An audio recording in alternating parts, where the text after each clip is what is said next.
All right, well, good morning, fans. Welcome in here on audiosportsonline.com. I'm Rob Kendall, and it is Plainfield JV action as the JV Quakers today are set to take on Greenfield Central. We want to thank everybody for joining us. Lex Zorn will be along here with me in just a little bit as we'll have the play-by-play of today's JV game. Again, only a JV game, originally scheduled for a doubleheader with the freshmen. However, that was canceled due to some quarantine issues. So we've got about 4 minutes up on our clock, 3.5 minutes, up on our clock. And we will have the play-by-play of today's game coming up for you. First, let's thank the sponsors that make things possible here for Plainfield football broadcast this year. They include CCB Contracting, Geodis, Ganell Financial, FC Tucker Homes, Haynes Roofing, Team Turley, Fairway Mortgage, Bailey and Wood Financial Group, Marietta CPA, Tropical Smoothie Cafe, Avon, Jimmy John's and Jack's Donuts of Plainfield, and BGW Construction LLC, as well as the Beacon Sign Company. So I want to thank everybody that's joining us here today. Popped up on the live stream, still getting everything coordinated here, but it looks like we're good to go. Of course, we'll have an archive. If you missed any part of today's broadcast, we'll have an archive on Audio Sports Online for you following the game.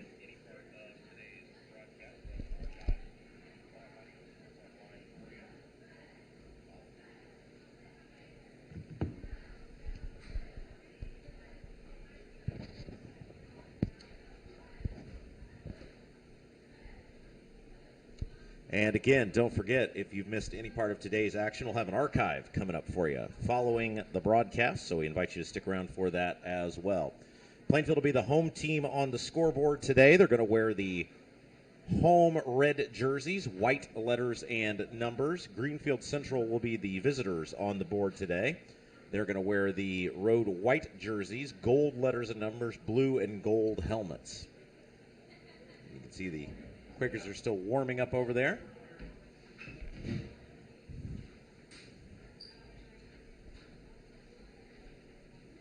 Got about 1:45 left up on our clock. Again, thank everybody for tuning in last night on our live stream that saw the Quakers prove victorious against Greenfield Central by a score of 21-14.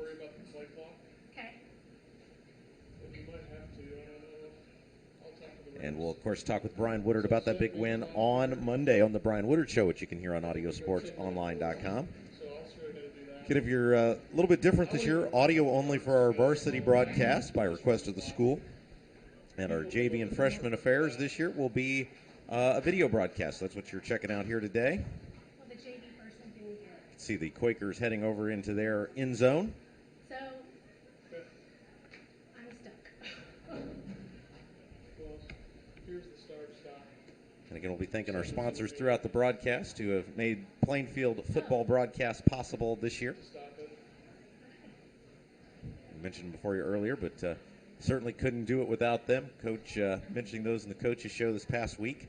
They are the reason we are able to do what we do here on Audio Sports Online, bringing you for our 15th year, 16th year, I think.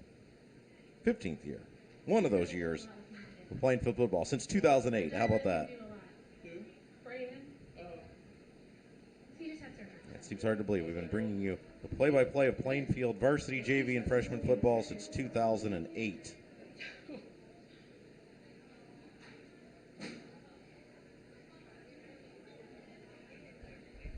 I'll let you click the stop when it hits zeros.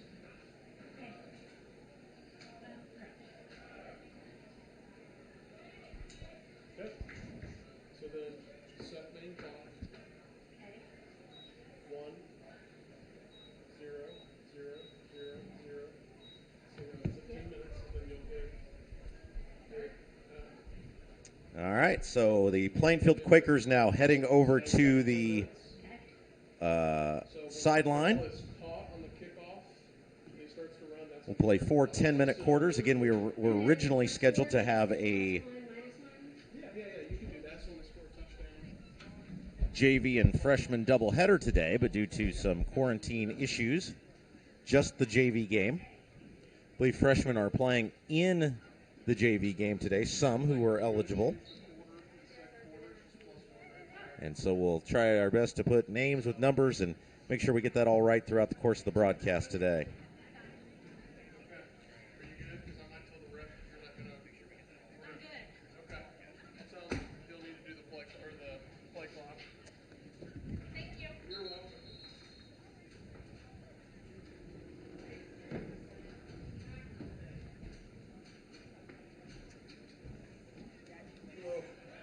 Hey, Lack, how's it going, man? Oh, good. Oh, you got one. Okay. Yep, there you go.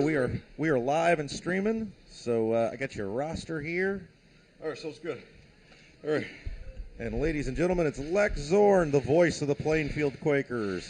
Hey, Rob. Great to be here as always. Glad to be back for my 10th season now of commentating high school sports here with AudioSportsOnline.com, and with the Quakers in particular. Yeah, so we've got Plainfield receiving the kick. I'll let you get your bearings about you there, Lex. Take a moment, and Plainfield will be receiving the kick. We'll get into a little bit of what you called last night. Big win for the Quakers, which Indeed. I heard the end of. There's a high end-over end kick. It'll be taken on the run at the 20, up across the 30 to the 40, and barreling ahead across the 40-yard line. Nice return that time by number 11 for Plainfield, Marcos Rivera. Yeah, the Quakers got a huge season-opening win last night at Greenfield Central, and the final score was 21-14. A star was born for the Quakers in freshman quarterback Carson Melvin, who looked like anything but a freshman last night as he threw for nearly 300 yards, 2 touchdowns, and no interceptions. More about that later. Now the Quakers set up on offense here, starting off well at their own 42. Out of the shotgun, the quarterback is number 8, Landon Drennan, I believe. No, number 9, I'm sorry. Chris Stevens. Screen pass complete, and he's got about 4 or 5 there. Let's see, that was on the reception there. That was Antonio Williams. He is a junior. Picks up about 5 there, so it'll bring up, fourth. It'll be 2nd and 5 here. 9:25 to go. They play 10-minute quarters here in JV ball. So big thanks to the approximately 250 or so Plainfield fans who endured the very long trip, which would normally be about 50 to 55 minutes, was about 75 to 90 minutes with the kind of traffic we had last night. So it was great to see a big road crowd for the season opener. So now back to action here. A handoff. They're right on top of him, though, and he's brought down right around the line of scrimmage, maybe even a slight loss. So it'll bring up about 3rd and 6. Yeah, and you guys even had a delay last night. Well, yeah, we had in the second half a few shot clock difficulties that pushed the game back a little while, but we got through it thankfully, and got fairly pleasant weather. The temperature in the upper 70s when the game started, so supposed to have similarly good weather next week for the home opener against Tri-West, the varsity home opener. Now, a screen pass is no good. The intended receiver there was Ken Ohaya, a senior. So that'll bring up 4th down. Looks like the Quakers are going to go for it. We saw a lot of going for it last night in the varsity game out at Greenfield. And turnovers on downs by both teams, especially Greenfield Central, were critical to the outcome of the game. And, in fact, actually the game really hinged, in my opinion, on one play. More on that later. Now the Quakers line up to going for it on 4th and 6 with 2 receivers to the right, 1 to the left. And now the play is whistled dead. But Greenfield Central took the opening kickoff last night. They run the wishbone offense. It's a very efficient offense in which they normally don't pass, although they ended up, their quarterback ended up throwing, I think, about 12 or 14 passes last night, and I think when he started going to the air often, it was a sign that Greenfield Central knew the game was slipping away from them. But I'll hold that thought. It was a false start on Plainfield right there. Yeah, so that brings it down to 4th and 11. The Quakers nevertheless going for it at their own 42. Not a lot to lose here in JV ball. No, but they punt anyway.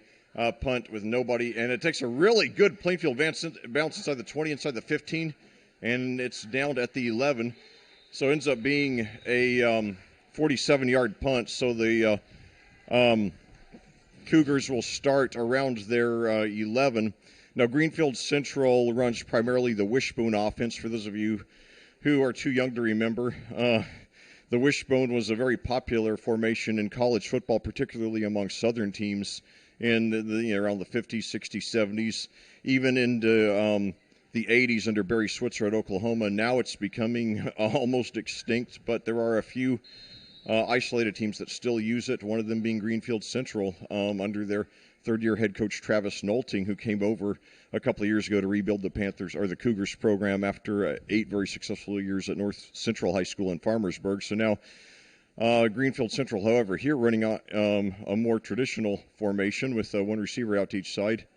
And now it looks like we got a quarterback keeper, and he's up there for about 4 yards.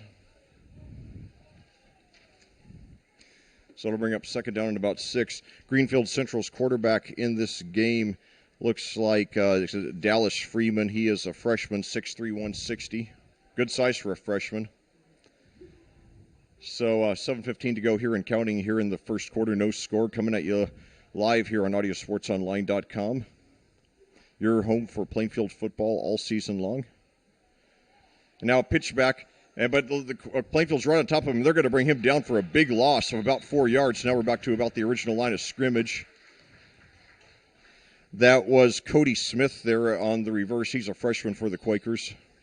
So Greenfield Central now, they marked him at the 12, so Greenfield Central 3rd and 9 here. So one play away for the Quakers, now one player away from getting the ball back, probably in good field position.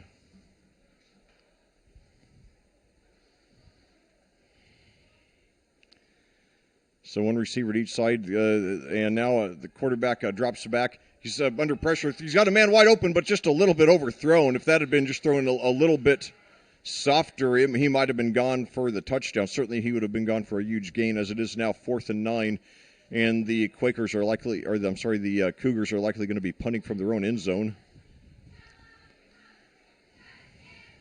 I'll tell you, I love that Plainfield has us broadcast some of their freshman and JV games to give you a look into the future of these programs. But one drawback of these early morning those early season Saturday morning games is sometimes the press boxes do get very hot. Oh, yeah. You should have been here last week when we came out to test the equipment. Yeah. Middle of the day. Oh, man, I don't think this thing had been opened in about a year. So now the Cougars are punting from the middle of the end zone. They're going for the block. He gets it off, but it's a short punt, bounces at the 35, and goes out of bounds at the 36. So Plainfield will be starting the drive in excellent field position with an even 6 minutes to go here in the first quarter. Coming at you live here from Plainfield. Yeah, but I was going to say last night, I was saying in the pregame show that if Plainfield won the coin toss, they should elect to receive first, because the kind of offense that Greenfield Central runs with the wishbone, it's so time consuming when they get a good drive going. It's really important that you score first to make them play from behind, because a wishbone team playing from behind is vastly different than playing from ahead. Hold that thought. So now the Quakers line up 3 receivers to the right, 1 to the left, 1 running back, quarterback in shotgun, takes a snap, rolls to his right, and it throws it to get rid of it. He's got a completion for a gain of about 2 or 3 yards, so it'll bring up second at about 7. I believe that was number 10 there on the reception for the Quakers. That is Grant Irwin. He is a junior, 5'10", 180. His grandmother actually is a former co-worker of mine. You are like the Kevin Bacon. It's like you're connected to everyone somehow. Yeah, I've been connected to a few Quakers over the years. Not a few, of course. Hold that thought. But now, so they line up. They've got Ohea to the left, and now I snap, but he gives it to Irwin, and he sweeps around the right side and gets about 3 yards out of it, so it'll bring up about 3rd and 4 for the Quakers. More than halfway through this first quarter now, 4:54 to go and counting. The Quakers, they punted on their last possession from their own 42. It was a good 47-yard punt, and then forced the Cougars into a 3-and-out. So now 3rd and 5 for Plainfield. 2 receivers to the left, 1 to the right. Snap, handoff there, and he's up the middle, and he's going to be about a yard short of the first down, so presumably the Quakers will go for it here. you see a lot more going for it in JV ball when there's not so much to lose. I always really enjoy, JV and freshman ball, and I'm glad that Plainfield has given us all these opportunities to commentate over the years for a lot of reasons. But anyway, fourth down, the Quakers going for it here. Quarterback in shotgun. We got some movement on the line, no flag though. The play clock is not running. I assume the referees are keeping track on their watch. And now high snap, but they get the handoff down. But he's brought down for a loss, so the Cougars will take over on downs with 3:44 to go. That was Antonio Williams there on the rush. Good job telegraphing it by the Cougars. Got a flag down there. Oh, we got a flag, so let's see. Last night's game, maybe it was just first game of the season nerves, but there were a lot of penalties called last night. Unsportsmanlike after the play on Plainfield. So that'll give the 15 free yards for the Cougars. So they will be starting off the drive in pretty good field position at their own 45. 3:42 to go here in the first quarter. Week 1 of 9 in the season. Beautiful Saturday morning, late summer in Plainfield. Next week, the varsity team has its season opener against four-time state champion Tri-West. Hope you all will get out here for that one. Hopefully we'll get several thousand Quakers fans to pack the bleachers here, make a lot of noise. So now drop back, and now a screen pass is complete. But he drops it, and there's a loose ball. I'm not sure who has it. Plainfield is saying they do. And in the varsity game last night, 2 late fumble recoveries by the Quakers were big keys in the win.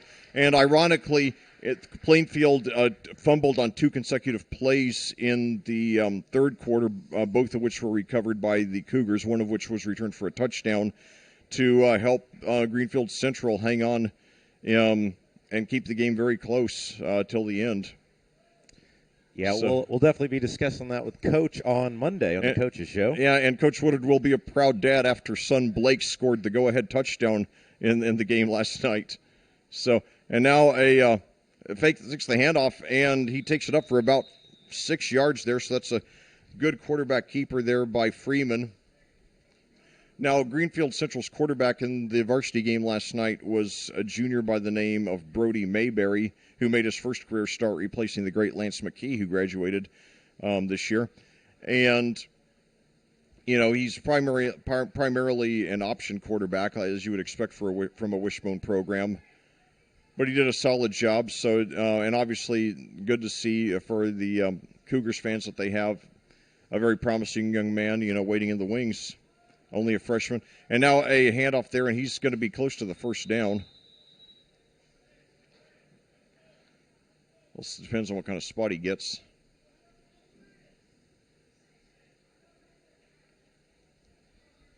I believe that was Austin Kinser, also a freshman for Greenfield Central. 1:48 to go. The Cougars tend to play very fast games because, very little passing, although they've done, so now they got their customary wishbone formation there. And now a quarterback sneak, and he takes it. He's got the first easily, about 2 more yards than he needed. And got 1:25 left to go here in the first quarter. So the clock stopped to move the chains. Now it's back in motion. Greenfield Central now has the ball at the Plainfield 43. Plainfield ended up, hold on. And now a handoff there, and he's up for about 2 or 3. Plainfield punted on its first possession, turned it over on downs on its second. Last night there was actually no punting until the second half. Isn't that interesting? Yeah. Yeah, and I'll tell you, the game really hinged on one play. When we have a longer dead ball, I'll talk about it. But if I had to sum it up, I could actually sum up the game in 2 plays, and it's not quite this simple, but I think as far as establishing momentum, it was. So now quarterback running for his life. He gets some room on his left side, though, and he's got the first down and more out of bounds around the 30. So nice keeper there by Dallas Freeman, the very promising freshman. He's listed at 6'3", 160, so they need to get him in the weight room and bulk him up a little bit. But, certainly it's certainly looking very promising out there. And by the way, Carson Melvin, Plainfield's freshman starting quarterback for the varsity team, listed at 6'3", 180.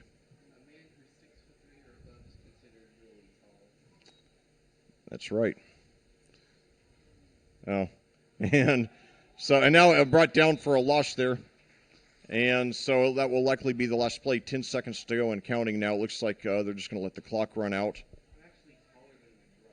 Yeah, and let's take a moment here to thank our sponsors of Plainfield football this year: CCB Contracting, Geodis, Ganell Financial, FC Tucker Homes, Haynes Roofing, Team Turley Fairway Mortgage, Bailey and Wood Financial Group, Marietta CPA, Tropical Smoothie Cafe Avon, Jimmy John's and Jack's Donuts of Plainfield, BGW Construction LLC, and the Beacon Sign Company. These are the folks that make Plainfield football possible. Our broadcast this year here on AudioSportsOnline.com.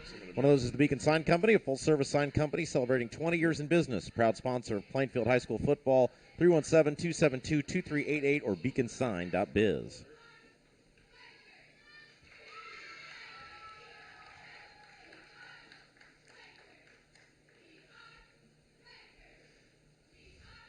Well, back here at Plainfield, we're about to start the second quarter here in our debut JV broadcast of the season, with your Plainfield Quakers and the visiting Greenfield Central Cougars tied at 0. The Quakers punted on their first possession, turned it over on downs at their second. Now Greenfield Central is driving. The Cougars run the wishbone offense, which at times they've done very effectively in the 3-year head coaching stint of Travis Nolting, who's helped to rebuild the program. Just 3 years ago, Greenfield Central went 0-10, and now Nolting in year 3 has the program pretty close to being on track.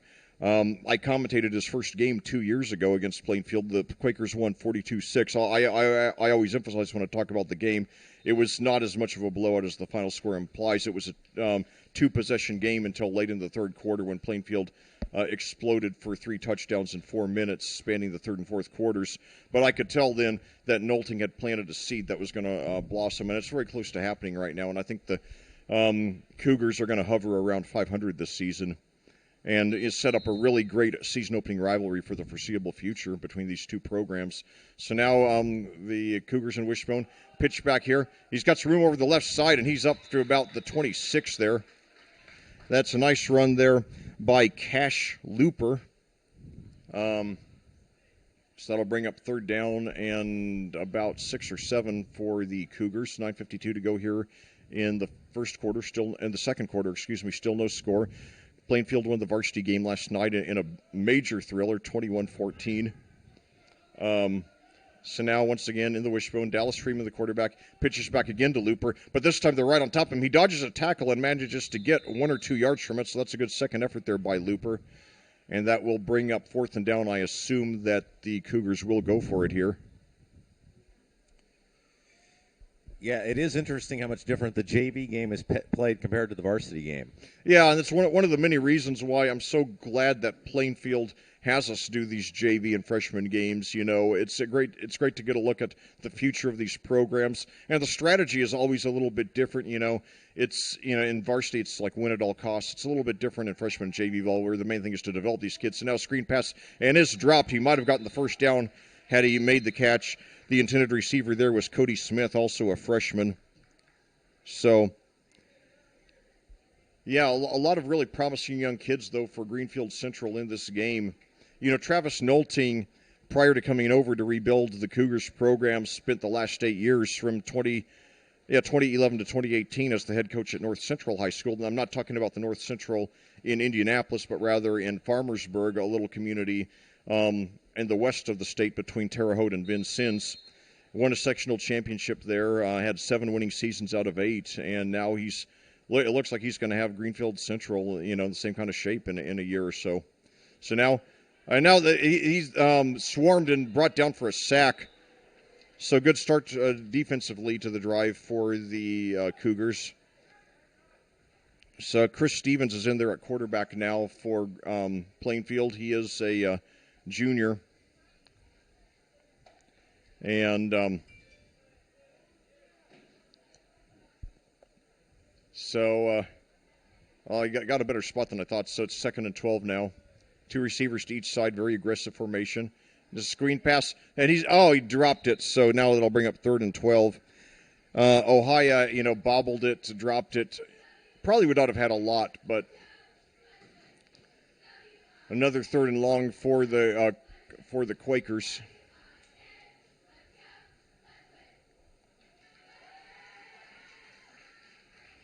The 3rd possession of the game. Very, very fast-moving game here at Plainfield. That's the way we like them. Yeah. And now throws deep down the right side, but it is intercepted. He takes it down to the 40, 35.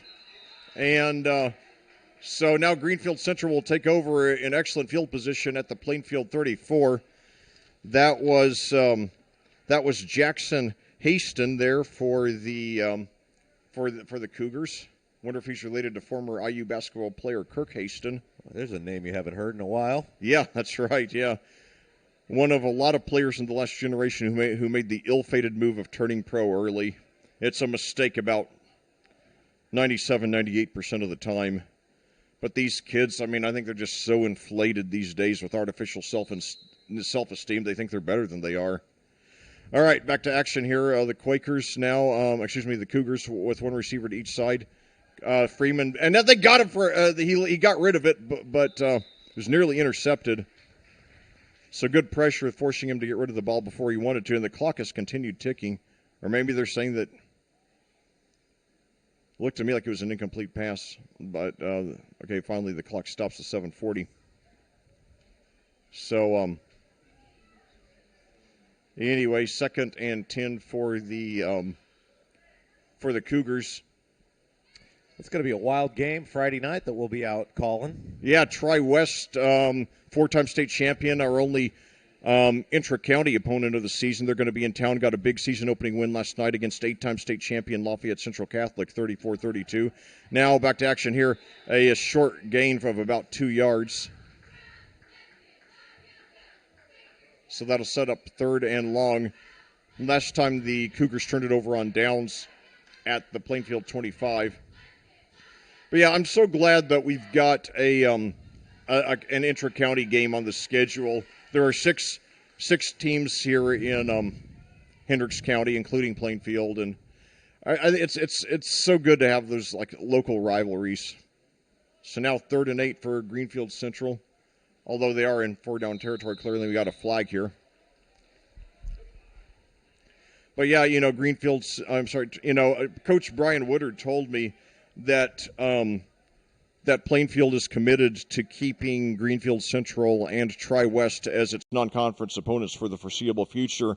Now, prior to these last few years, Plainfield has bounced around a lot of different non-conference opponents. And so now 5 free yards for the Cougars, so they move up to about 3rd and 3.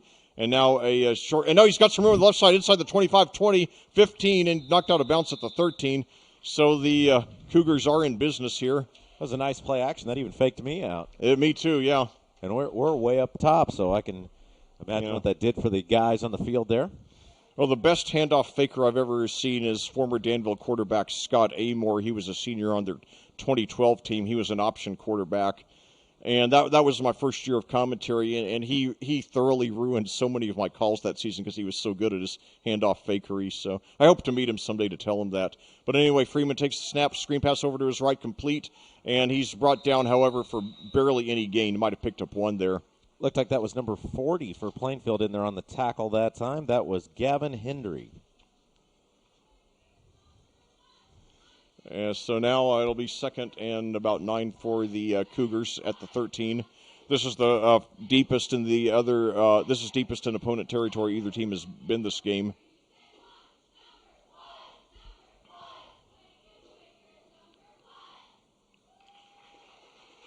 So now Freeman drops back. He's hit, and it is intercepted in the end zone. He's going to try to run it out. He probably should have. Well, yeah, he's got. And now we got a late flag. well after the interception, and he brings it up to about the 15. I think they're going to give him forward progress up to the 14 or 15. The flag was well after the interception, so I assume that regardless of which team, the penalties against the interception will count, but we shall see. 5:51 to go here in the quarter. Each team now has thrown an interception. Still no score here after nearly a quarter and a half of play. And it's going to be against the half the distance to the goals, so Plainfield will be starting at around their own 7. But, I remember, for example... Personal foul was the call that time, Leck. Yeah. So let's see where I guess it'll be about the 7. So yeah, there were penalties were a factor in last night's game too. Well, I told Coach on the first coaches show that I was starting the Blake Woodard fan club, and he didn't let me down. Yeah, that fan club's gonna have a few more members after last night when he made the go-ahead score. It was tied 14-14. Woodard scored on a 5-yard reception from Carson Melvin. So now they're going to start all the way back at the 1, Leck. Yeah, so this is safety territory, so they better be careful. In there at quarterback right now for the Quakers, we have Chris Stevens. He's a junior, 6 feet, 170. 2 receivers to the right, 1 to the left. We have Antonio Williams there as the running back. We're waiting to get a player on the field. Now we're good to go. And he better pick up on it. It's a bobbled snap. He better get rid of it. He's in danger of the safety, and they got him for the safety. So with 5:48 to go here in the in the second quarter, Greenfield Central starts off the scoring after Chris Stevens bobbles the snap. He fails to get rid of it, and they get him for the score. So your score now: Greenfield Central 2, Plainfield 0. Now the Quakers will get a free kick from the 20. Very rare. I think I've commentated 98 varsity games now and several dozen JV and freshman games and even several Little League games in our annual Hamilton Southeastern Fishers Youth Championships. I think that's the first time I've ever seen a game start out where the first score was a safety. I could be wrong, but that's the first I remember. It's very rare. I remember it happened in the Super Bowl one year, one of the New England Giants Super Bowls. Actually, it was the one they had over here in town. Oh yeah, 2012. Yeah, the Giants scored on a safety to start off that game too. I don't think I've commentated more than maybe 8 or 10 safeties in my career. They're pretty rare. So now they'll kick off. Plainfield will from the 20-yard line. Yes, indeed.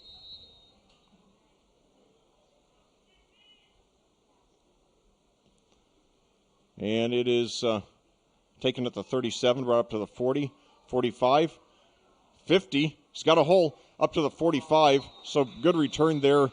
And now coming off that scoring opening safety, Greenfield Central will try to add on to the lead. They've often been in Quaker territory in this game, but they haven't been able to capitalize. Nearly a quarter and a half through this game. 2-0 Cougars lead. Certainly last night was a game that I said late in the game that whichever team lost was going to point to 2 or 3 plays and be sick over knowing without those plays that they would have won. It turned out Greenfield Central was the team that lost, so certainly it would make them feel better if they were to get a win here in the JV game. And now a solid start to the drive with a 5-yard run. So that'll bring up second and about 5 there. That was Looper again. He's had some promising moments today.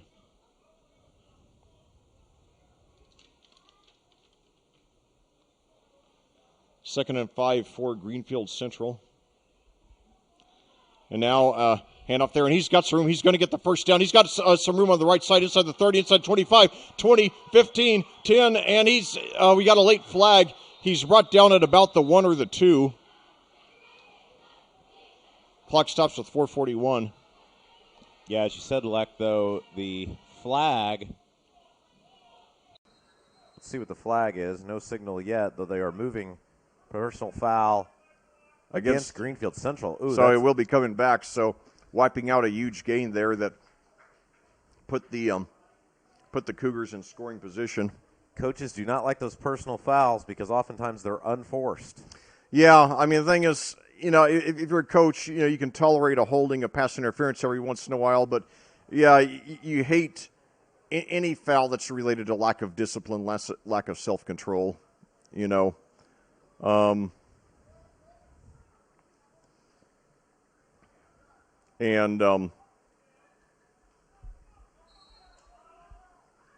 So now the Cougars have it at the 30. First down, and there's a fumble, and he falls on it. Good awareness there by Freeman. And but I'll tell you, though, after last night's game, speaking of Carson Melvin, before last night, the best freshman quarterback I ever commentated was Hunter Johnson out at Brownsburg. And, he started all 4 years. He went on to play first for Clemson, then for Northwestern. And I'll tell you, I know it's only one game to go by, but last night, Carson Melvin looked better than I ever saw Hunter Johnson look as a freshman. Wow. It's only one game, but it's very promising. So now, Hunter Johnson actually didn't impress me a lot as a freshman. As a sophomore, he did. He improved vastly from freshman to sophomore. But, Melvin looked like, really, really good last night. So now the Cougars get back the 5 yards they lost on the first play, so bringing up 3rd and 10 at the 30. 3:27 to go. The clock keeps on ticking here at Plainfield. In this very, very hot season opening game, we got a fan with an umbrella below us, and now we got a short gain there for about 1 or 2 yards. So it'll bring up 4th and long. Presumably the Cougars will go for it. By the way, Greenfield Central last night, the only kicking they ever did, well, they punted a time or two, and they did their kickoffs, but both touchdowns they went for the 2, made one, missed the other. And last year, by the way, the Cougars went for 15 two-point conversions and actually made 10. How tight was it in that press box last night? It sounded like there were like 9 guys on top of you. Yeah, it did. The main thing was that the PA guy was making a lot of noise. It wasn't unusually crowded, but the PA guy was so darn loud. And now Freeman running for his life, and he manages to find some room on the right side, gains a yard or 2. And that won't be nearly enough, so it'll be a turnover on downs. Yep. Yeah, it was. I had to do a wedding last night, so Lex stepped up, came out there and announced the game. And it was funny. I was listening to little bits and pieces of it, making sure that you were staying on the air. And man, that PA guy was loud. Yeah. It's one of those things. Most of the time, the PA guys aren't that bad, but sometimes there is, and there's nothing you can do about it. I'll tell you, although it makes me thankful for the places like Martinsville and Whiteland, where the visitors have their own, own press boxes. Right. That makes a big difference. So, of course, I'll be down at Whiteland in week 8. That's always a fun game. It's about 15, 20 miles south of Indianapolis. So that means I'm going to have to leave early for that one. Anytime I got to go anywhere on US 31, I leave by 3:30 is my cutoff time to leave. Right. If I have to go on US 31, because, man, any later than that, you're risking, missing the game. And now it's some miscommunication, apparently, and the pass is thrown away for an incompletion. And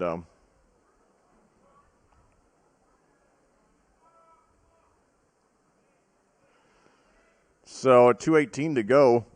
2-0 Greenfield Central lead. The last possession for Plainfield, their quarterback was sacked in the end zone after a bobbled snap. And now a screen pass over to the right. It is caught there by number 18, and he's brought down to the 34, so that's a solid gain. It'll bring up about 3rd and 5.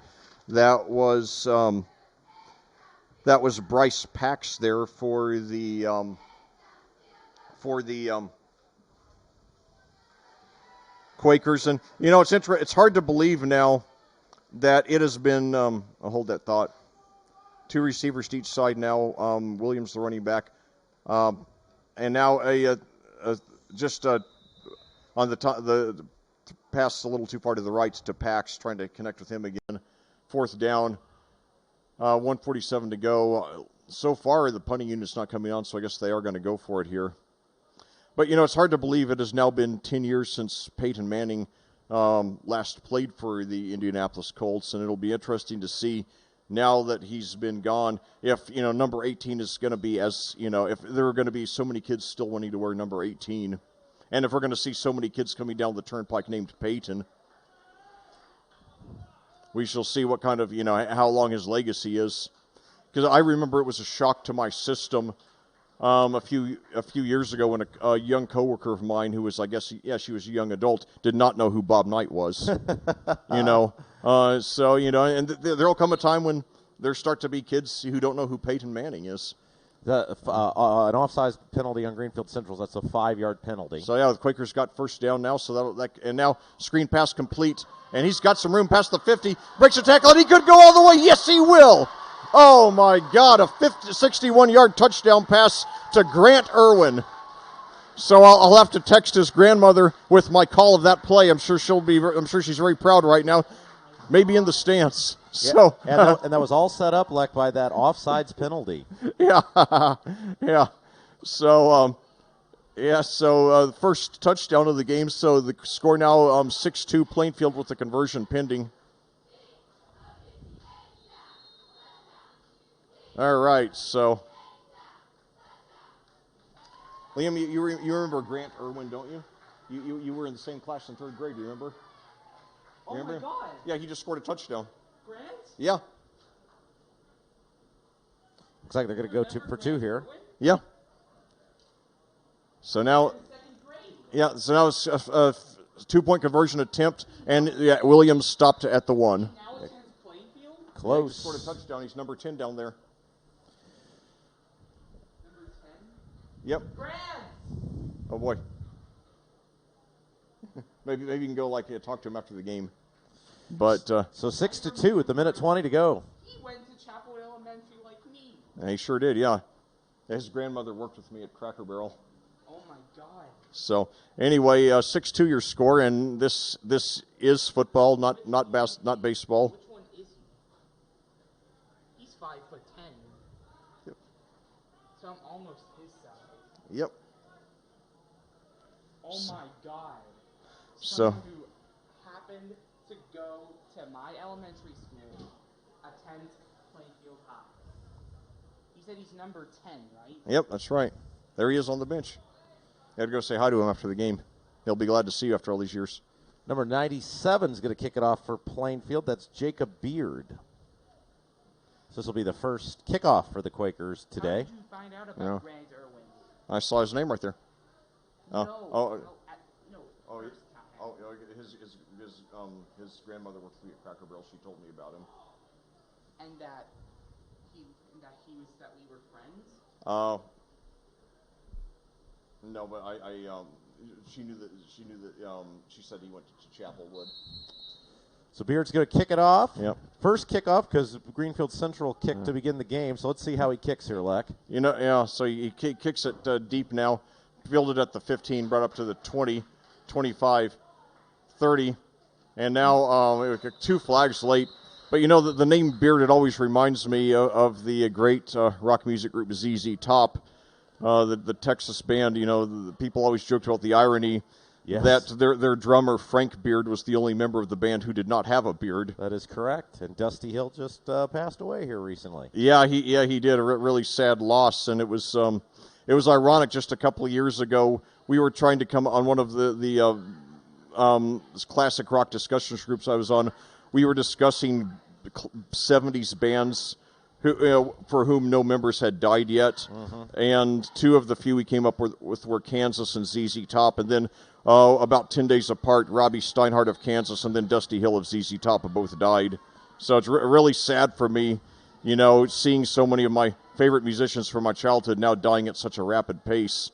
But back to action here, though. The first play from the new drive in Greenfield Central stopped, it looks like, for a slight loss. 43 seconds to go now and counting. I wouldn't expect that the Quakers would try to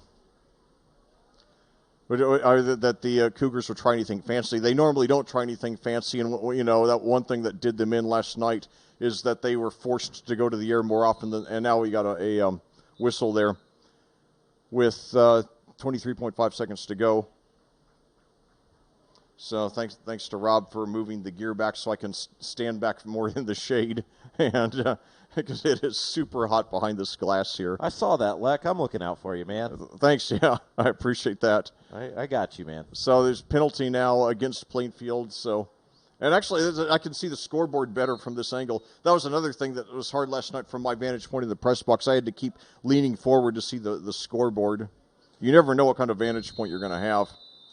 Well, and I think that's going to be our final play of the first half. Yeah, it will be. So, no. Let's see. Yeah, it's 14.5 seconds to go. The clock is still, standing. Plainfield leading 6-2. The Cougars opened the scoring on a sack of Plainfield quarterback Chris Stevens in the end zone. And then the Quakers then answered later here in the second quarter on a 61-yard touchdown pass from Stevens to Grant Irwin, bringing us, and the extra point, or the 2-point conversion failed, bringing us to our current score of 6-2. Both teams today really having the story of the game is both teams have really had a lot of trouble finishing off drives. Yeah, they were supposed to have a JV freshman doubleheader today, but due to quarantine rules, they had to cancel the freshman game. What's that? They would have known that I moved to like Florida or something. Now I've come back to Indiana. I'll be glad to see you. Yeah. And we're gonna our next JV broadcast will be 2 weeks from today on Labor Day weekend. Grant's probably like to me, welcome back. As the Quakers host the Mooresville Pioneers, who are one of the turnaround stories of the last 3 years here in Indiana high school football. Mike Gillen having done an outstanding job with that program. And now they're a perennial top 10 team. They're in Class 4A. And now I roll around the left side up to about the 35. 4 seconds left. That will likely be the end of the... No, they stopped the clock. Greenfield Central. And that was another oddity is that Greenfield Central last night they used 2 timeouts in the first 4 minutes of the game, and that really, I think, ended up hurting them late in the half as it gave them fewer options. So a few fundamental mistakes contributed to Plainfield getting out of there with that win last night.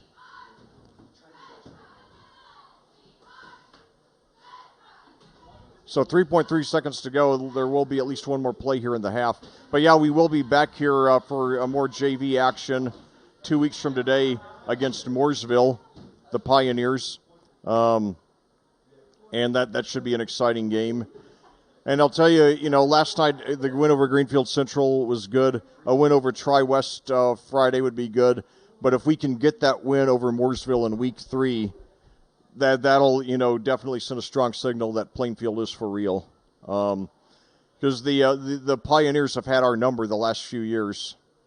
Mike Gillen has really turned that program into a powerhouse. Really gotten them back to the Mark Bless glory days of the early 2000s after struggling for most of the 2010s. So this will be our final play of the first half. And don't forget, if you missed the varsity game last night, you can go back and listen to the archive, which is now up on Audio Sports Online. And I apologize for how loud the PA guy is, but nothing I can do about that. Pass up the middle, and it is incomplete. So after one half of play here in our JV opener of the season, your Plainfield Quakers leading the visiting Greenfield Central Cougars by a score of 6-2. Coming at you live here on AudioSportsOnline.com. Yeah, let's thank some of our other sponsors who make all of our Plainfield broadcasts possible this year. John Denninger, Jenny Rice, Melissa Sheets, or Jill Martin are your FC Tucker Plainfield realtors that live, love, and work in the same community as you. Give us a call to help find your next home or sell your current one. We love our Plainfield community. Fairway Mortgage Team, Turley offers no money down programs available, and we offer free appraisals to teachers, firemen, police officers, and anyone in the medical field and veterans. 317-797-0615, teamturley.com.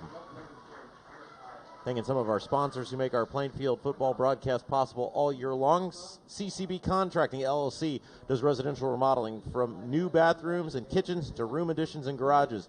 317-223-8489, ccbcontracting.com. And Geodis is a worldwide third-party logistics company with 8 buildings in Plainfield and 2 buildings in Clayton. Begin your career with Geodis today by applying or walk in to speak with a recruiter at 3870 Ronald Reagan Parkway. Plainfield, Tuesday, Wednesday, Thursday, 9 a.m. to 3 p.m. Interviews and offers on the spot. Work at geodis.com/Plainfield. And BGW Construction is Hendricks County's premier home renovation company. From design to completion, kitchens and bathrooms to outdoor living, BGW has been pleasing homeowners on the west side since 1999. 317-268-4487, bgwconstructionllc.com.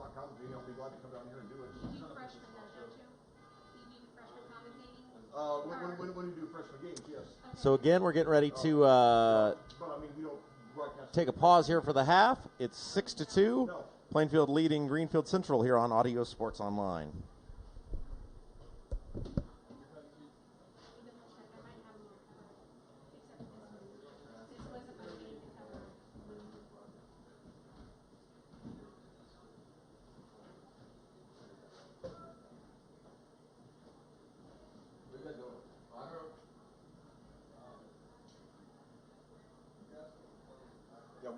Get somebody to come around the block. That's not going to happen. Yeah, it is.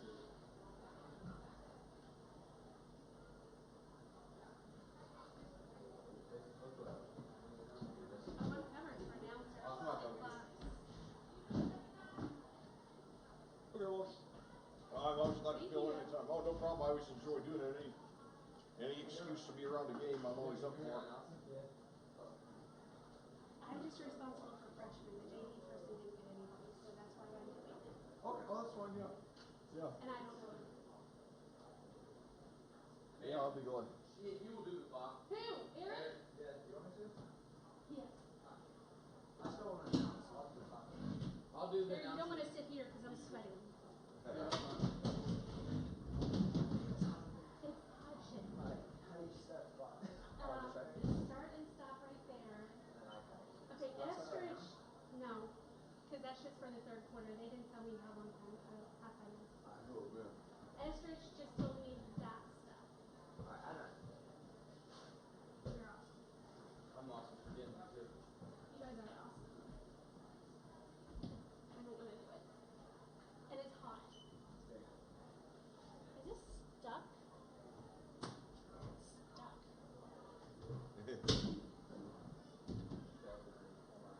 You can blame it on me if you do anything wrong. Just tell us straight. Okay. Thank you. We'll do stuff everyone's telling us, really. Yeah. But the thing is that I'm covering for the person who's supposed to be doing it, so it's not really my fault. It's their fault. It's good talking to you. Thanks. Thank you. Have a good one. You too. We're good. Yeah, I did. Last season, I did the David. PA and scoreboard operating for Rod Collier across. What's It was fun. Oh, okay. How was that? I had a great time doing it. I didn't know much about lacrosse until I did it. It's fun. It's not. It's like hockey, like rugby. It's not IHSAA sanctioned.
right, well, welcome back here on Audio Sports Online. Rob Kendall along with Lex Zorn. It's our JV game today. Plainfield leading at 6-2 over Greenfield Central at the half. Real quick, let's thank our sponsors.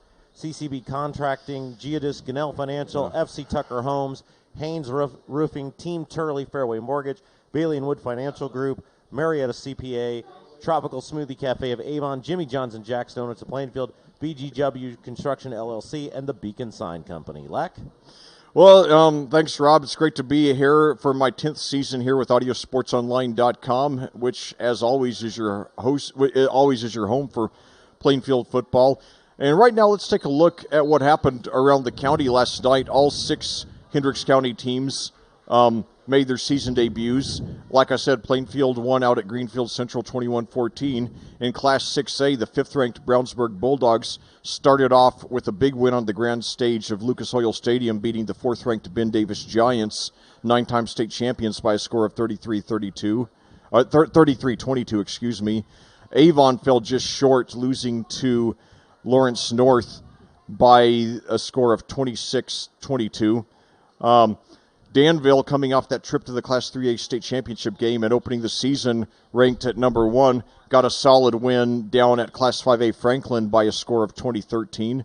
Also in Class 3A, next week's opponent for us, Tri-West, started off with a 34-32 win over 8-time state champion Lafayette Central Catholic. The Bruins opening the season ranked number 12 in Class 3A. And finally, in Class 2A, Cascade opened the season with a 45-8 loss to Triton Central, the number 10 ranked team in Class 2A. All right, so Plainfield will kick it off as they received the ball to begin the football game. 2 10-minute quarters left to go. It's our first JV broadcast of the season. We'll have another one in 2 weeks against Mooresville. In the meantime, we'll be continuing to cover all the varsity games. Next one will be Friday night against Tri-West. It'll be the varsity home opener. Hope we'll have a huge crowd. We had somewhere around 250 or 300 Plainfield fans get out there to Greenfield last night, endure the awful traffic, the road closures, and now it's a high kick, fielded at the 16, right up to the 20, 25, over to the right side of the field, and he gets up to just shy of the 30. So the only one touchdown scored in the first half. It was a 61-yard touchdown pass from Chris Stevens to Grant Irwin, number 9 to number 10. And the extra point failed, and that brought us to our current score of 6-2. I'll tell you, last night, I speculated on this. Probably nobody keeps records of this, but last night in the varsity game, the first pass ever thrown, hold that thought. And now run around the right side, and he breaks a tackle. We got a flag. He gets up about 6 yards, but we'll see if it counts or not. But anyway, last night, freshman quarterback Carson Melvin's the first pass of his entire career went 96 yards for a touchdown to Cale Vanderbush. And I'm wondering, has there ever been a high school freshman whose first career pass went for 96 yards? And, probably nobody keeps track of that statistic, but, that could be a national record. You never know. I'm going to look that up, but, it's very possible that a record was set by a Quaker last night. So now Greenfield Central, good, nice runner on the left side. He's got some room out of bounds at the 35. That was Looper again. He had some nice moments in the first half. He's going to have the Cougars close to a first down. 9:19 to go and counting here in the third quarter. But I was stunned when he made that play. So I'll have to check it, with the record department on that. But certainly, it's if it's ever happened before, it's been extremely rare. And to put that in perspective, by the way, hold that thought. And now a nice stop there. So that's going to bring up a 3rd and long after the nice run by Looper that got the Cougars in good position. But to put that in perspective, even though Hunter Johnson started, I believe, every game as a freshman at Brownsburg, he did not throw his first touchdown pass of the season until week 9. Wow. So, and then in an oddity, he threw a touchdown pass on 2 consecutive plays, which was really weird. But and now the Cougars did get a first down there. So they'll start the new series of downs around the 40. Clock stops to move it's supposed to stop to move the chains, but sometimes the clock, the scoreboard operation is a little lax during these JV and freshman games. Of course, it reminds me the most uncomfortable position I've ever been in as a high school sports commentator. This is a story I tell a lot, Anyway, it fakes the handoff now, but the play is whistled dead, though. We got a flag here. Yeah, quarterback keeper that time brought down on the edge. But back in 2018, I was commentating Brown County at Cascade, and one of the Brown County assistant coaches was seated on my immediate right, and the scoreboard operator was seated on my immediate left. And apparently there was some confusion about when the clock was supposed to start, and on every play, the assistant coach was blowing up at the scoreboard operator for starting the clock improperly. And then finally the athletic director at Cascade, Scott Stevens, came over and showed the assistant coach a list of the rules. And then the rules concerning, the clock starting and stopping. And then the assistant coach actually asked permission to take a picture of it, which Stevens allowed. And then after that, the assistant coach just shut up the rest of the game, thankfully. But that was a really uncomfortable position to be in the middle of that. You ought to write a book about all the places we've sent you and things you've encountered over the years. I could write a good book about it, yeah. Or maybe make a documentary or some kind of dramatization movie about it. Quarterback keeper that time doesn't go anywhere. Host of Quakers in there on the tackle, including number 40 for Plainfield. That's Gavin Hendry. So yeah, that's there are some great stories after 10 years, yeah. And in fact, Mooresville a week from Friday night, that will be my 100th varsity game as a commentator. So that's quite a milestone. And so then let's see, second down and 11 now for the Cougars here. 6:36 to go here in the third quarter. And now quarterback keeper. And now they bring him down for a loss, though. All right. And we got a late flag. I think it might be a horse collar tackle against Plainfield. And if it is, that'll be 15 free yards and a first down for the Cougars. That's pretty wild to think you've been with us for 10 years now. Yeah, I know. Yeah, it's amazing. I hope to keep going for many more years as long as I can still see and think and talk. Because I still love doing it as much as ever. And just love traveling the state and commentating these exciting games. I love high school sports here in Indiana, and so it's exciting to be part of it. I hold that thought till after this play, but now it's 3rd and 11 for the Cougars. Yeah, and now they got him for that's 2 consecutive plays in which they stuffed the quarterback. So Dallas Freeman showing some promise for the Cougars, but he's gotten hammered 2 plays in a row now. And again, that was Gavin Hendry on the near side of the field coming across from that end position, making the tackle. Indeed, yeah. So now 4th and long. It looks like the Cougars are going to punt now with 5:56 to go here in the quarter. And I said in position. He was on the end of the field, but I think he's technically a linebacker.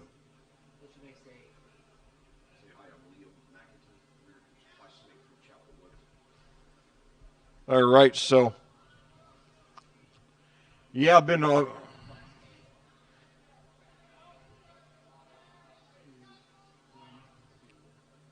and now it bounces inside the 30. He takes a Greenfield Central bounce. Well, it goes about, and now inside the 20, down at the 19. Yes, it'll bring up first down and 10 for Plainfield with 5:19 left to go here in the third quarter of action.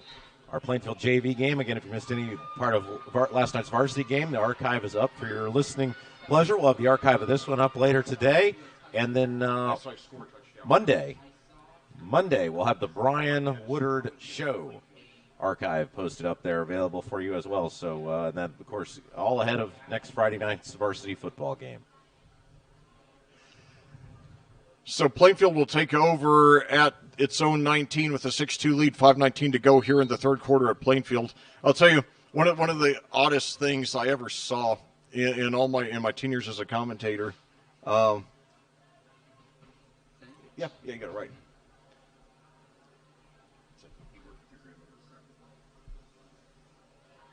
So now two receivers to the right, one to the left, and screen pass over to the left. It's caught. It's going to be close to the first down. That's Braden Mills there for the Quakers on the reception. I believe his first reception of the game. Have not been a lot of receptions today by either team. You don't expect it for Greenfield Central. They're so heavily into the wishbone. But,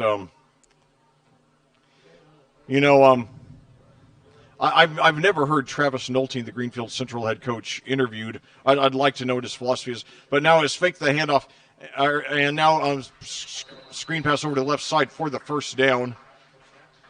Yeah, we were talking with Coach Woodard on the coaches show this past week, and said, it's funny, when we started doing this all these years ago, almost been doing this for 20 years now, that the wishbone was still a somewhat common offense, or at least I formation in the backfield, one receiver to each side of the field, and then 3 yards in a cloud of dust, and now that's a relic of days gone by.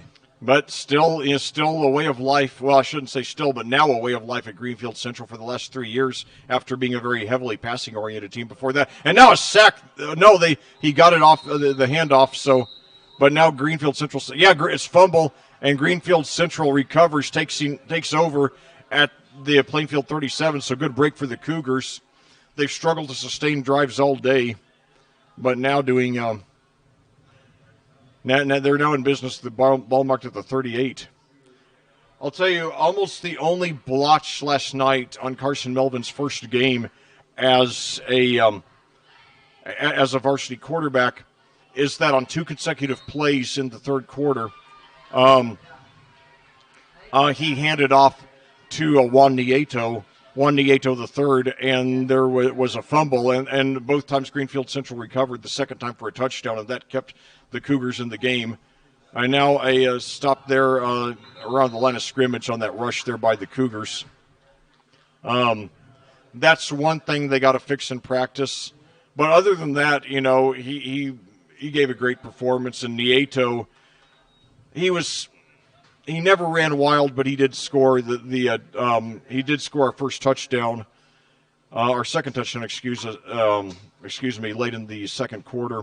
And he averaged just under 4 yards a carry, so it looks like he's going to have a good shot to get a second consecutive 1,000-yard rushing season. And now a solid rush up the middle for about 5 yards there by the Cougars. That'll bring up about 3rd and 5. A nice keeper there by Dallas Freeman. He's had some good moments. I guess they're going to be looking at him to be their varsity quarterback in a couple of years after Brody Mayberry graduates. He showed some promise in his first start last night, replacing the great Lance McKee.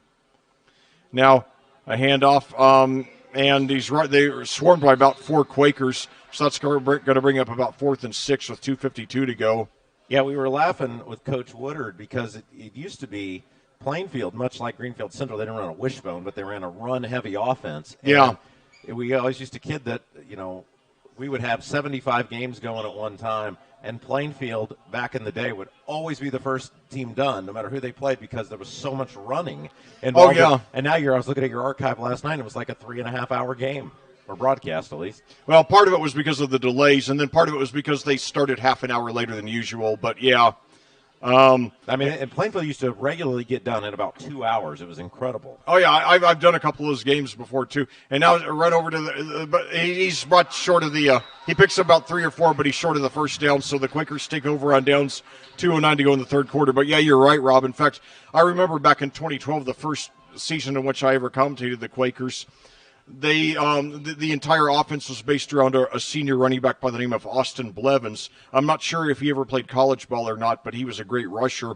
And basically, he was getting the ball about 3 out of every 4 plays. And the quarterback that season for the varsity team, the starting quarterback was Jacob J., also a senior. And basically, about all he did, I think he might have had 100 yards passing on the season. I mean, that's an exaggeration, but he didn't get much. He didn't throw much. It was like you just handing off all the time. It's so 2 receivers to the right, 1 to the left for the Quakers, a more aggressive formation. And now handoff there to Irwin with the right on top of it. They bring him down for a loss, big loss. They were trying a little misdirection that time, Leck, and Greenfield Central, give them credit, was all over it. They were. So the Cougars, still hanging tough, still within 1 possession, 1:53 to go and counting. But anyway, though, so like I said, 2012, it was the Austin Blevins show. And in fact, Austin Blevins, if I remember correctly, he handled the ball on 70% of Plainfield's plays from scrimmage that year, and he accounted for 59% of their yards from scrimmage. So, it was very dominant. So now 3 receivers to the right, 1 to the left. Stevens' screen pass, it is dropped, however. It was intended for Pax, P-A-X.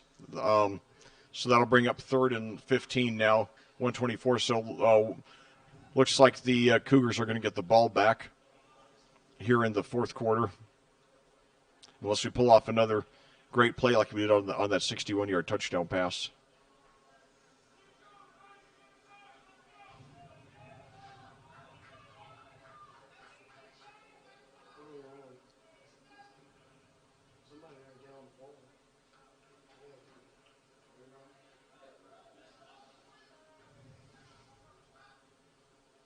So now screen pass over to the left, and he's got some room and he could get the first down. He does. Past the 45, 40, 45, and he could go all the way. 1 man, yes!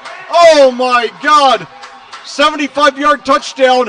Who was that? Was that number 10?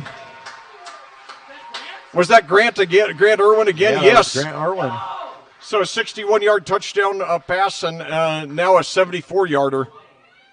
So Grant Irwin, no medal for guessing who gets the game ball now. So and on 3rd and 15 too. I mean, that's especially impressive because when it's 3rd and long like that, usually the other team is geared to just take away the big play. Let you have 6 or 7 free yards as long as you don't get close to the first. Yeah, it's pretty wild to think, like, both of those touchdowns have come on gigantic plays for Plainfield. Yeah, so very likely that Grant Irwin will be moving up to the varsity very soon. And that's another great thing I love about these varsity and freshman games. The players, it's like watching a minor league baseball game. The players, and on the 2-point conversion, no good.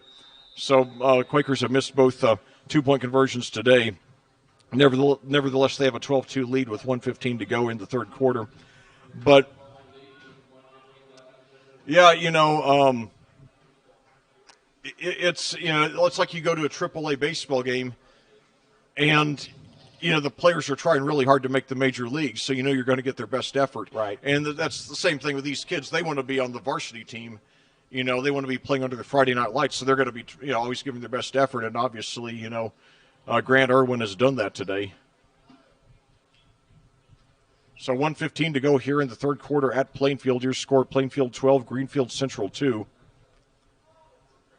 And obviously the game that counts the most is the varsity game. But when you get a clean sweep on a weekend, that's even sweeter. Because if you win the varsity but lose the JV, then you think, well, maybe the other program's catching up with us, and they're going to beat us in the varsity game next year. But it's got to be a real psychological edge when you win both games. So now the ball's set on the 40.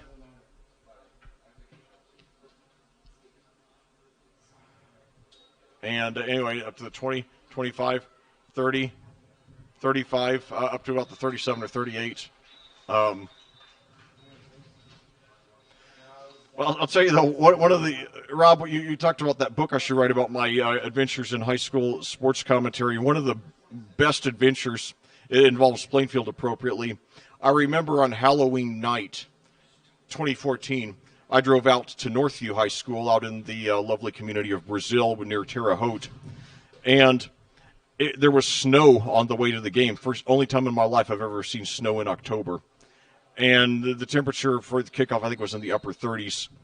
And hold that thought. So now Greenfield Central trying to get something going. They trail by 2 possessions for the first time today. But they don't get anything there. Brought down around the line of scrimmage. 1:03 to go. But anyway, so I get out there to Northview High School, and I felt really bad because that had been a downtrodden program for many years. And finally they had a breakthrough year. I think they were 7-2 in the regular season. But, amid the poor weather, they only had about 300 people at the game. I think Plainfield had about 50 fans there. And now in the wishbone formation.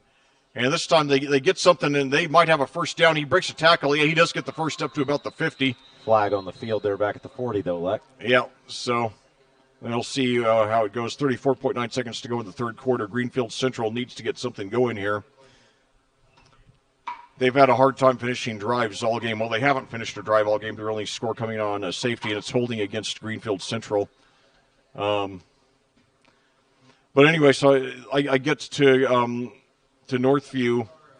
There's about 300 fans there, about 50 Plainfield fans, and they didn't even have the handle to the press box door was broken, so somebody had untangled a wire hanger and weaved it through to effectively be the door handle. That's quite an effort. Yeah. So now a short rush there, so it's going to bring up about a third and or second and about 15 here. Third and about 15. 20 seconds to go now. That could be the last play of the quarter. But yeah, it was not a real high-tech facility. And not only that, but and now another handoff there, and he gets a little bit of a hole, but he's brought down far short of the first down, and 5 seconds to go. So they're not going to let the rest of the clock run out. So your Plainfield Quakers 10 minutes away from getting a weekend sweep over the Greenfield Central Cougars. Last night the Quakers won the varsity game 21-14. Now they're winning the JV game 12-2. Yeah, 1 quarter to go. Don't forget, we'll have the archive. If you've been weaving in and out of this broadcast at any point today, we'll have the archive posted later today. And then Monday, we'll have the Brian Woodard show up for you where we'll get his thoughts on the big win that took place on Friday night and preview the upcoming ball game against Tri-West. That's right. Yeah, it's going to be a real barn burner next Friday. We should have great weather. Should be about 80 degrees, maybe a little less for the kickoff. We hope to fill these home bleachers with a huge contingency of thousands of crazed Quaker fans. Greenfield Central, our only intra-county opponent of the season, likely to have several hundred fans making their way from the lovely community of Liston. And, the Bruins are 4-time state champions, most recently in 2014. Opened the season ranked number 12 in their class, in Class 3A. Likely to move into the top 10 this week with their 34-32 win last night against 8-time state champion Lafayette Central Catholic. So, yeah, it should be a really exciting game, and it would be awesome if the Quakers were to win, and it would be only their second 2-0 start in the last 8 years. In fact, last night was only their second season opening win in the last 8 years, although keep in mind that all of their season opening losses in that span came to Class 6A teams. Yeah, it was Avon and then Carmel. Yeah. So now in the wishbone, fakes the handoff to one receiver or to one running back, gives it to another, but he's brought down behind the line of scrimmage. So looks like there will be a punt here. And we talked with Coach about that last year when that game got quarantined or seemingly canceled against Greenfield Central. It was canceled. Yeah. The Plainfield didn't think twice. They just said, hey, it's arguably the best team in the state. I think, didn't they become the eventual state champions? Carmel? No, Center Grove, but I mean Carmel. But I think they won their sectional. Right, and so they just said one of the best teams in the state. Let's play, and they had a couple days, and that just shows what the program's all about. And I pointed out Plainfield lost that game only 31-6, which considering they played Carmel on 4 days' notice, I mean they were very competitive. And later that year, they beat, and I compared the Cardinals' margin of victory in that game to some of their later wins. I mean, they beat Plainfield by almost the same number of points by which they beat Ben Davis and Warren Central. So, I mean, Plainfield was very competitive in the game, especially considering that they barely had any time to prepare for it. All right, so they are confused who has the ball and who's going one way. And Plainfield said, yeah, we'll take it wherever you want it. But right now it's first and 10 from the 37. Plainfield with the ball and the lead, 12-2 as we begin the fourth quarter. Well, a touchdown and conversion here would make it a three-possession game that would be just about insurmountable. So Plainfield in an aggressive formation with three receivers. Now a handoff there, and he's got some room up the middle, and he's got the first down and more inside the 25. That was Connor Smith there. He is a sophomore, 5'10", 195. So good start to the drive for the Quakers. Yeah, and you know the game's getting out of hand when the officials get real quick on winding that clock. Yeah. They weren't waiting for the chains to move. They said, we got places to go, man. Yeah, it's Saturday. They want to enjoy the rest of their weekend.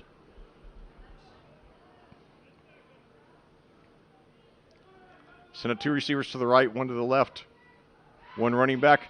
Low snap, but he gets... And this time, though, Greenfield Central was right on top of it. They hammered him, right when he got the ball. That was Connor Smith again. So, 9:06 to go in counting here in the fourth quarter. Your score, Plainfield 12, Greenfield Central 2. The Quakers won the varsity matchup between these two schools last night, 21-14 out at Greenfield, about 15 miles west of Indianapolis. I guess you could call it the Battle of I-70, since each school is a short distance from that. How bad was that drive? Just hold that thought. Now, fake the handoff to Smith. This time, Stevens takes it himself, and there's a flag here. He gets up for about 5 yards or so, but let's see if it counts. The clock stops with 8:33 to go. Well, I drove from downtown, so it wasn't bad for me, but I basically most of the time, under normal traffic conditions, it would be 50 to 55 minutes. Probably, knowing Friday evening traffic in Indianapolis, it would probably have been 75 to 90 minutes to get there from Plainfield last night, which is why I was surprised that we got as many fans there as we did. So it shows how dedicated Quakers fans are. We had, I'd say, 250 to 300 fans there, which is very good considering the time and distance. So I was really thankful for the delayed start time of 7:30. So now Stevens takes it. He's swarmed. He's got some room up the middle now, 25, 15, 10, and he's up to about the 6 or the 7. So Plainfield knocking on the door of getting a touchdown that would put this game away. 8:08 to go now here in the fourth quarter. Plainfield 12, Greenfield Central 2.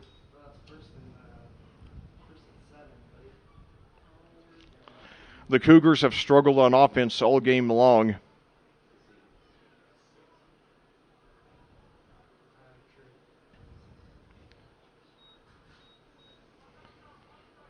So now two receivers to the right, one to the left. Connor Smith, I believe, is the running back. Yes, he is. The handoff to Smith, and he's into the end zone for the touchdown. Unless they said that, or did they say he touched? They got to mark him just short. Okay. I think they said his knee was down at the 1. He rolled into the end zone, but they're marking it about the 1-inch line, and so likely we'll see a quarterback sneak by Stevens, or maybe he'll give it to Connor Smith to plow it in. Nevertheless, Plainfield about to clinch this one here in the fourth quarter. So now it looks like it's going to be a direct snap. Now gives it to Smith, and he's got the score easily, standing up. So 7:02 to go. Your score: Plainfield 18, Greenfield Central 2, with the conversion pending. The Quakers missed their first 2 conversions. If they hit this one, however, of course they went for 2 also. If they just get a 1-point conversion here, that would be a 3-possession lead. That would be virtually insurmountable.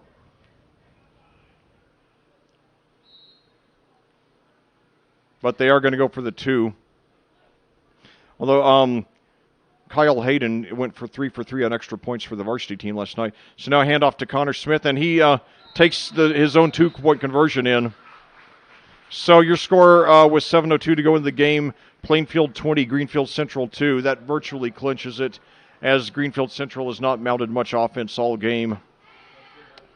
And, the thing is, I think a team like Greenfield Central is going to be at a disadvantage in a JV game on offense for this reason. The kind of offense they run, the wishbone, it is so dependent on getting a bunch of guys who are accustomed to playing together, who know each other really well.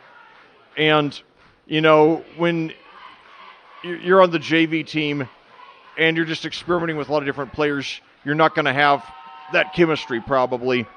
So it's unlikely that they're going to have the kind of chemistry you're going to need to make the wishbone work very well in a game like this. So, and that does not mean that they don't have a bright future as a program. I think they do. In fact, I remember, going back 2 years to the first game in the series between these two programs. Hold that thought. It's a deep kick, and it's going to go into the end zone for the touchback. First touchback of the game. In fact, there wasn't the first touchback of the weekend. There was not a touchback in the varsity game last night either. But I remember when I commentated that game between Plainfield and Greenfield Central 2 years ago, the first game of the series, Plainfield won 42-6. It was obvious that even though Greenfield Central was scrappy, they played with a lot of optimism and enthusiasm. It was obvious that they were, in their first game of a new head coach who was radically changing their offense. I said then I thought we'd get an easy win against Greenfield Central the next year, and then probably year 3 this year, that it would be a tough game. Sure enough, it was. We only won by 7. Of course, there wasn't a game with Greenfield Central last year for the reasons that we mentioned. And now a pitch back, and he takes it over to the right side, gets maybe a yard. One thing the team has done real well all game long, Luck, is that gang tackling. You get one guy makes the initial hit, and then just a swarm of teammates to get in there to make that secondary hit. And I'm sure Coach Woodard and the staff is going to be real pleased with that. Yeah, and it looks they certainly will. And it looks like Cody Smith got hurt on that play. He got up limping and now trotted off the field on his own power. Hopefully he is okay. After a gain of 1 yard, 6:28 to go. Plainfield with an 18-point lead. 3-possession lead. But yeah, you're right, Rob. The gang tackling has been excellent. And now another example, they swarmed. And the ball comes loose. I think they're saying he was down. Yeah, again, just a host of Quakers getting in there, including number 53 for Plainfield at that time. That's Teamer in there on the tackle. So great job that time. All right. So, 3rd down and 12 now for the Cougars, trying to get some offense going. They've not scored on offense all game. Their only points came on a safety. Back in the wishbone. Coach Travis Nolting's preferred formation. And now the quarterback keeper, but he's brought down for a big loss. So the gang tackling that Rob just mentioned a little while ago continuing to be very strong for Plainfield, and that'll bring up 4th and long. Yeah, again, a host of Quakers in there that time. I think that was number 20 that kind of led the way on the tackle that time, Brett Shaner.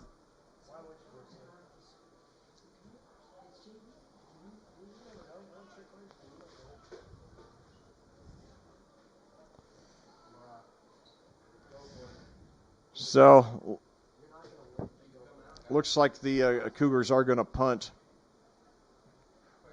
4:54 to go and counting. This is our first JV broadcast of the season. We'll be back with another one 2 weeks from today against Mooresville. Yeah, and in these JV games, especially this time of year, are always such a wake-up call because your first game, and man, is it hot. It is hot, and it's the middle of the day. yeah, that's why we've been trying to stand back from the glass. With reflects all that sunlight. Now at punt, it's going to stop at about the 43 or 44, so Plainfield will take over for at least one more possession with 4:26 to go. I would imagine we'll see some different personnel on this possession with the Quakers having virtually clinched this one. Once again, a reminder that our varsity home debut of the season will take place next Friday. We'll be bringing it to you live here on audiosportsonline.com, 6:45 for the pregame show as your Quakers challenge the cross-county rival Tri-West Bruins. Tri-West likely to move into the top 10 in next week's polls. Plainfield, they did not receive any votes in the season opening poll. That is sure to change now after their big win over Greenfield Central last night. Possibly into the top 15. Well, we shall see. And now a handoff there to Williams. He's got a space up the middle inside the 25, 20, 15. 1 man to beat. He's got it. Antonio Williams, 44 yards for the touchdown, putting an exclamation mark on a great day for the Quakers. And so 4:06 to go now. So I'll tell you, Rob, I was saying on the air last night, and I've said it a lot over the years, every year that I commentate Plainfield sports, this is my 10th year now, every time, the first couple of years I was always thinking, well, the rushing game is going to really suffer after so-and-so graduates, whether it's Austin Blevins, Josh Miller, whoever, but it doesn't matter because every year Coach Woodard pulls another running back out of his hat. Yeah, they just repeatedly, as you said, Lack, have had one great running back after another, scrambling, rolling towards the end zone, and is thrown into the end zone. Did he get it? Yeah, he got it. All right. So nice 2-point conversion by Stevens. So the Quakers, they go for the 2 every time tonight. They go 2 for 2, and I always say if you make half of your 2s, it's just as good as making all of your 1s. So that's how it's worked out tonight. 28-2 your score, 4:06 to go. But yeah, I'm trying to think about all the great running backs who Coach Woodard has had in my 10 years. There's been Austin Blevins, Josh Miller, Jacob Maple, Dylan Foster. I apologize if I leave anybody out, but Dawson Anderson, Tavian Gadia. Well, they had the kid that came from Avon, too. Oh, Jarrett Stephen, yeah. Ricky Alsum, yeah. And Rob, I remember when you and I were doing those Avon freshmen and JV games, we were amazed at Jarrett Stephen that he looked like a man among boys. But the problem is he was playing for 3 years at Avon behind Samson James, who went on to Ohio State. Yeah. So, there were a lot of schools where Jarrett Stephen would have been starting varsity as a freshman. He just had the misfortune of being at a very deep school and, transferred to Plainfield for his senior year. I had to check to see if he's playing college ball anywhere. He would be a sophomore now. And now taken at the 10, up to the 20. Greenfield Central trying to finish the game on a positive note. So they will go on offense at their 25-yard line with 3:58 to go, trying to get their first offensive score of the game. But, Jarrett Stephen had a solid senior season. He and Ricky Alsum gave the Quakers 2 1,000-yard rushers a couple of years ago in 2019. And, Plainfield just does a great job developing running backs. And, at any given time, Plainfield typically has about 8 former players in college ball. And, of course, now for about 10 years they've had James Hurst in the NFL. Last I saw, he was with the Baltimore Ravens. I'm not sure where he is this year. Saints, okay. Yep. So, that's a credit. Plainfield, also the alma mater of former NBA head coach Del Harris, who got the Houston Rockets to the 1981 NBA Finals. So, great sports history here for the Quakers. And now a flag before the play. Offsides, I think, on the Quakers going to be the call.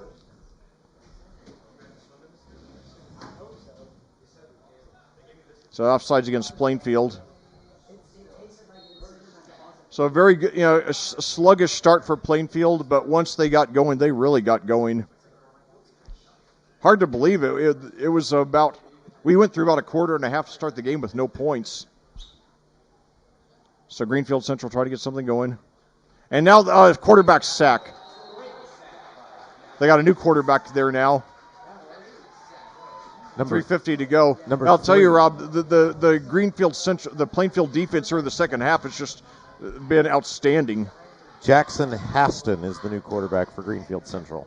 Yeah. The defense has just been stellar.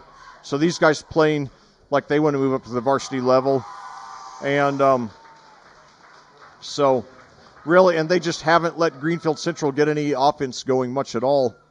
And now Hastings gets removed, and they got another sack, 2 in a row. Threw him to the ground like a sack of potatoes. All the way back to the 7-yard line. Yeah. And, that new quarterback, Jackson Haston, for the Cougars, he's a little guy at 5'7", 155 compared to to the starter Dallas Freeman being 6'3", 160. So they definitely I don't know what the shortest, but anyway though. So now 3rd and 19 for Greenfield Central, 2:39 to go, still in the wishbone, and now a quarterback sneak, and he's going to get a few yards, but not anything close to the first down. 2:30 to go and counting.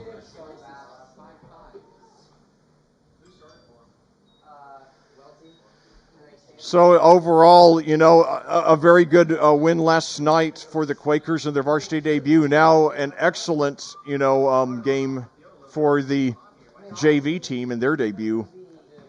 So things looking up for Plainfield football. A lot of signs of hope that this is going to be a banner season for the Quakers. And I'll tell you, and now it looks like I'm not sure what they're doing. 4th and 16. Punt.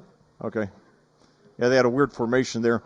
So now Plainfield takes it at the 39, and he dodges a couple of sacks, gets a yard or two. So good 2nd and 3rd effort there on the return. So 1:36 to go. But yeah, this is going to be a really special year, and I've seen Coach Woodard's team ravaged with injuries so many times over the years.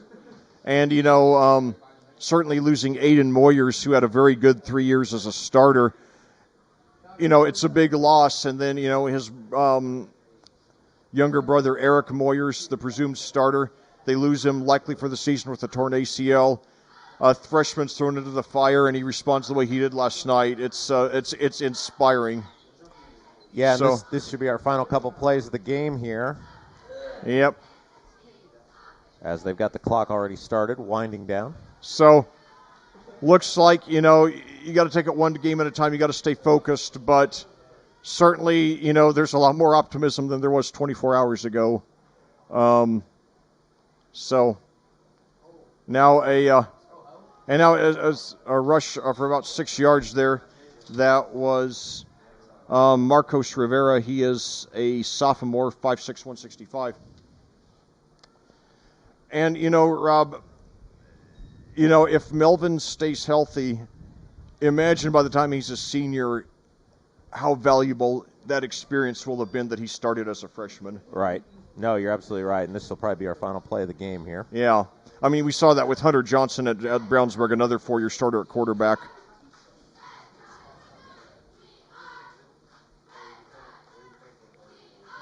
And now, low snap, handoff. He's got the first down. It's going to move it inside the 25. 8 seconds to go.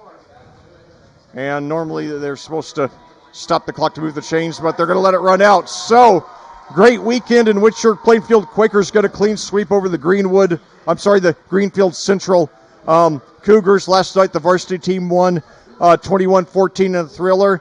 And this game, the Quakers lead only 6-2 at the half, but break it open in the second half to take it by a score of 28-2. All right, so that's going to do it for us. Great job as always, Lek. Thank you. We'll have the archive up here in just a little bit for you to view.